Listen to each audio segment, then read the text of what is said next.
I would now want to extend my warm welcome to Ms. Suma Verghese. She will present a talk on her journey from feeling no good to whole, perfect, and complete.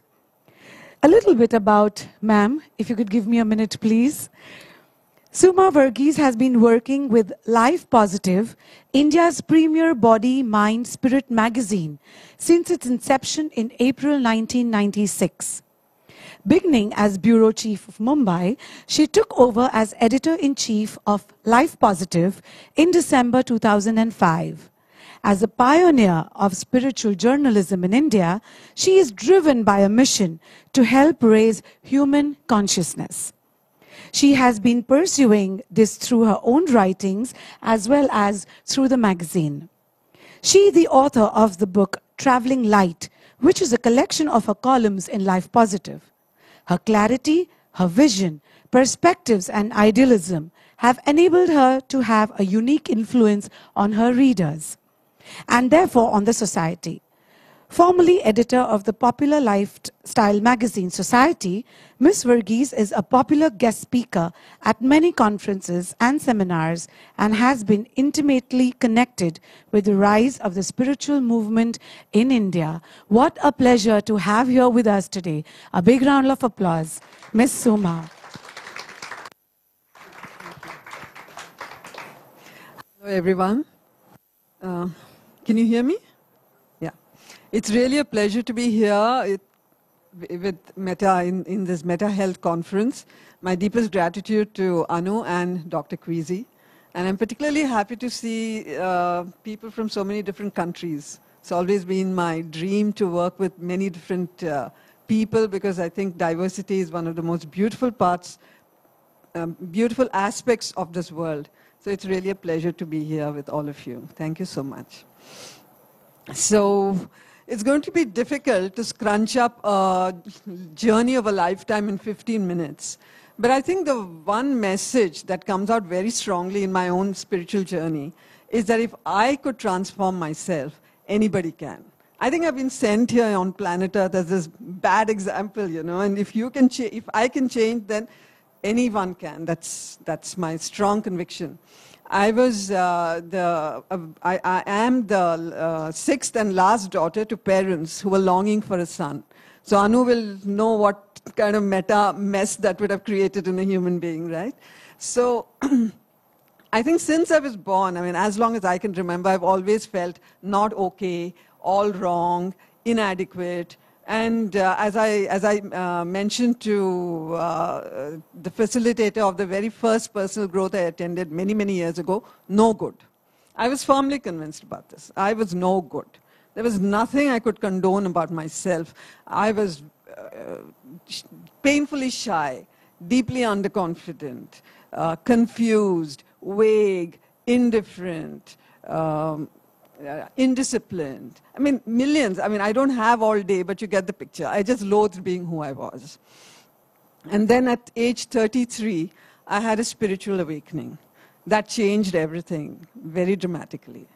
The cause of the awakening actually was the one and only, was the death of the one and only romantic relationship I ever dared get into, because I was the kind of person who really didn't do much with my life. But this one, I was more or less forced into it. And when it died, it was a crisis. What I remember most vividly is what he said. He said the reason he was breaking up with me was A, because relationships were meant to be beautiful, and ours had not been, and B, because I had not made him happy. Now, it's just the grace of things that this person used two words that triggered, that resonated deeply with me. One was beautiful. I'm a sucker for beauty. Beauty calls me deeply. And the idea that relationships could be beautiful was actually a novel concept. and it really gripped my imagination.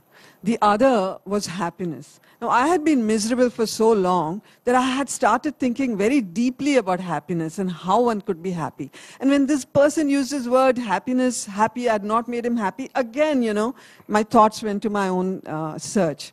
And I determined that I was going to make this man happy outside our relationship, even though I was not able to make him happy within our relationship. We were colleagues, so we were interacting. The next few days went in a welter of rage and anger and jealousy because this man was trying to do his best to trigger me, and I was reacting. And in all this, I kept asking myself, if I really, how on earth am I going to make this person happy if I'm going to be reacting all the time? Because I was determined to do it. I wasn't known for my determination, but this vow was as if it was written in stone. There was just no question that I was going to make him happy. So I thought about it for 2, 3, 4 days, and then finally it hit me like a revelation. That if I really wanted this person to be happy, and if it made him happy to say all kinds of nasty things to me, then it should be okay with me. Because I wanted his happiness, not mine. It was an amazing discovery, and the minute I actually articulated this to myself, I could feel all my negativity, my anger, everything just settling down, and I was clothed in peace. And now, looking back, when I have the spiritual words, I can see that I just crested my ego, and I could make another person's happiness fully mine. So this was a huge turning point in my life, and a few days along, I actually crafted a mantra out of it. I would say, it's the other person's happiness that counts and not mine. And every time I said that, I would transcend my ego. And, for instance, if I were in a conflicting position with two people, I would land up somewhere in between the two of us, so that my thoughts and my feelings and my needs and my desires were no more important as the others. It was very possible for me to craft win-win solutions because I wasn't invested in me having my way. I was invested in having their way. And it was an amazing experience, and within a month, the whole jigsaw puzzle of life, which had confused me and perplexed me for so long, just fit into place. And I had a series of insights. The first insight was that what I discovered was the more I focused on making the other person happy, the more happier I was getting. And so I realized that if the route to happiness is through the happiness of the other, then this is the design of life. And if there is a design, then there is a designer.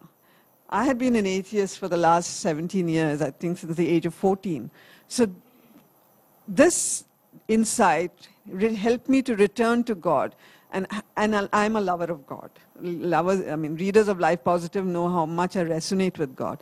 So it was with deep gratitude that I was able to say, yes, God exists, and I can now craft a relationship with God. The second insight was that if we can be happy only through the happiness of others, then that means we are connected. We are not separate. Now, this was a good 25, 26 years ago. And the received wisdom at that point was that we were these random, creations that have been brought on planet Earth for no particular purpose. There was no connection, there was no meaning in life, and everything was fragmentary.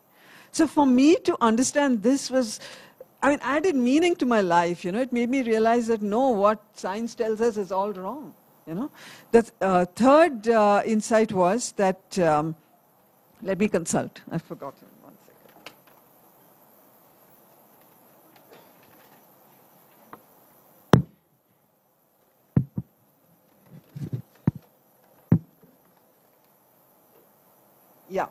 Yeah, the third insight was that happiness was the highest of all goals, and that other goals like fame and power and money that all of us were chasing, were trivial in comparison, and also actually a deep distraction to this pursuit of happiness.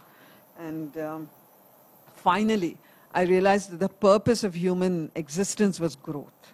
We were meant to grow. and to focus more and more on the happiness of others, which we could only do if we were to get bigger and better, more loving, more giving, more selfless, you know. And later, as, you know, along the way, all this actually unfolded within myself. I had no awareness of spirituality at that point. I had no understanding that there was this whole, that India was actually the root source of all of this. I had nothing. But later I realized that this pursuit of growth eventually brings us to what is now known as enlightenment, or what I later discovered was enlightenment. And that is the whole purpose of human existence. So having understood, I mean, having cracked the puzzle of life, I decided that I wanted to live. But there was this whole other person I was, the whole conditioning that I was made up of, which I had to dissolve. And so that's when I decided that, I think that's when I became a seeker. Because I knew from within myself that I did not want to, for a year I was in this state of enlightenment. All I had to do was, you know, just assume a certain position like this, and I would say it's the other person's happiness that matters, and I'd just transcend my ego. But I didn't want that, because I wanted it to be a natural state of mind. So I gave up that mantra. And that's when I guess I became a seeker. So now it's 26 years and I'm still soldiering on. The years in between have been hard, rigorous, and painful, but they've also been deeply exciting, fulfilling, joyous. And in this space, I've changed so hugely that I myself can hardly recognize the person I was. One testimony is that here I am speaking before you with nary a thought. The old Suma would have died of stage fright.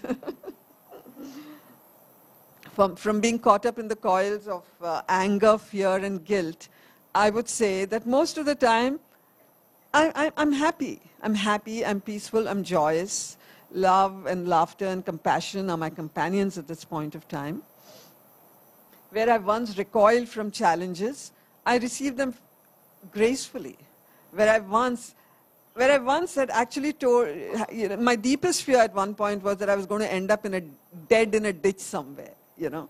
And now, even I have to acknowledge that I'm successful. I'm a successful human being because I've faced every challenge that life has given me so far, you know.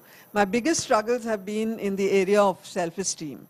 But even there, I've made significant strides. And from where I once thought myself to be no good, I'm increasingly beginning to feel myself to be whole, perfect, and complete. So what do I want to say? I have just two, let's say, insights or thoughts that I'd like to pass on to you. Though I recognize actually that I'm speaking to the converted. All of you are already on the path, and all of you are already invested in working on yourself. But all I want to say is that no matter where you are, no matter how far the goal seems, it's possible to get there because that's who we are. All we need to do is eliminate whatever is not that. You know, who we are is whole, perfect, and complete, and we're going to get there. The second thought is just don't give up. Just don't give up because this is our destiny, this is where we are meant to go, and this is where we will go. Thank you so much. Thank you for listening to me so faithfully. Thank you.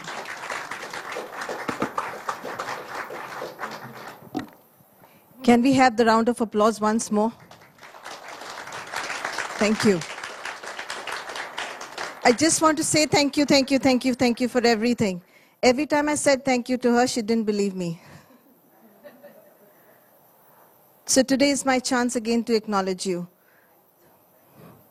The first time Metta Health came to India, and Metta Health was nobody, and Anu Mehta was definitely nobody.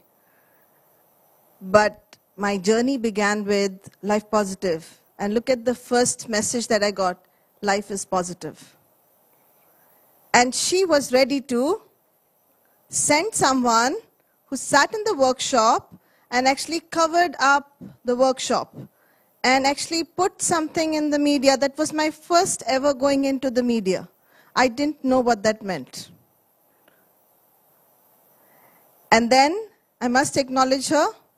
She allowed me to put an article which I didn't write. I said it to someone and they wrote it.